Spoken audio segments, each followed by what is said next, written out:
കലോത്സവ വേദിയിലെ കുറെ കാഴ്ചകൾ കണ്ടു നടക്കുന്നതിനിടയിൽ ഞാനൊരു കലാകാരനെ പരിചയപ്പെട്ടു. നമുക്ക് ആ വ്യക്തിയെ ഒന്ന് പരിചയപ്പെടാം. ഹലോ സാർ, സാറിനെ ഒന്ന് പരിചയപ്പെടുത്താമോ? എൻ്റെ പേര് ഗോപി. ഞാൻ തൃശ്ശൂർ ജില്ലക്കാരനാണ്. പാലക്കാട് ജില്ലയിലാണ് വർക്ക് ചെയ്തിരുന്നത്. 2017 സർവീസിന് റിട്ടയർഡ് ചെയ്തു. 84 മുതൽ സർവീസിലുണ്ടായിരുന്നു. 87 മുതൽ പിന്നെ ഈ കലോത്സവ വേദിയായിട്ട് ബന്ധപ്പെട്ട് പല ഭാഗത്തും പോകും. അവിടെ കാണുന്ന കാഴ്ചകളും പിന്നെ എൻ്റെ സ്കൂളിലെ കുട്ടികളും ഞാൻ സ്റ്റേറ്റ് വരെ പങ്കെടുപ്പിക്കാറുണ്ട്. അപ്പോൾ അതൊന്ന് തുടങ്ങിയിട്ടുള്ള പരിപാടിയാണ്. ഇപ്പോഴും മുടങ്ങാതെ എല്ലാ വർഷവും എല്ലാ ജില്ലയിലും പോകും. ഏകദേശം ഒരു 1000-ഓളം സ്കെച്ചുകളുണ്ട്. അപ്പോൾ അതിൻ്റെ ചിത്രങ്ങൾക്കും പെയിൻറ്റിങ്ങിനൊക്കെ ഉപയോഗിക്കുന്ന രീതിയിലേക്ക് മാറ്റാറുണ്ട്. ഇത് സാധാരണ ഒരു പെൻ സ്കെച്ചാണ്, ഒരു ഇലിസ്ട്രേഷൻ പോലെ. അവിടെ കാണുന്ന കാഴ്ച 2-3 മിനിറ്റ് കൊണ്ട് പെട്ടെന്ന് വർക്ക് ചെയ്യുന്ന രീതിയിലാണ്. അപ്പോൾ ചില ആളുകളുടെ ഫേസുകളൊക്കെ പെട്ടെന്ന് നമുക്ക് എടുക്കാൻ സാധിക്കും. പിന്നെ അവരുടെ ഭാവങ്ങൾ, പിന്നെ അവരുടെ രൂപങ്ങളൊക്കെ ഒന്ന് പകർത്തുക എന്നുള്ളതാണ് ഏറ്റവും വലിയ ഉദ്ദേശിക്കുന്നത്.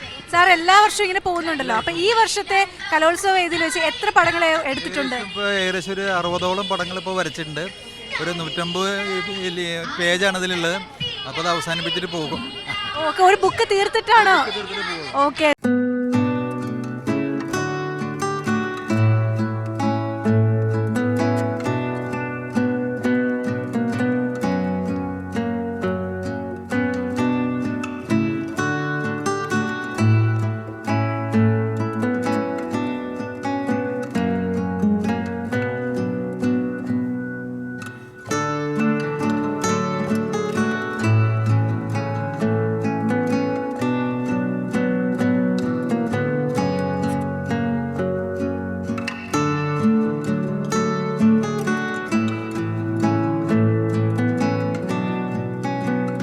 വർഷങ്ങളിലും കലോത്സവ വേദികളിൽ ഇനിയും ഒരുപോലെ പടങ്ങൾ വരയ്ക്കുകയും മറ്റുള്ളവരെ സന്തോഷിപ്പിക്കുകയും ചെയ്യുമെന്ന് പ്രതീക്ഷിക്കുന്നു. എല്ലാ ആശംസകളും നേരുന്നു.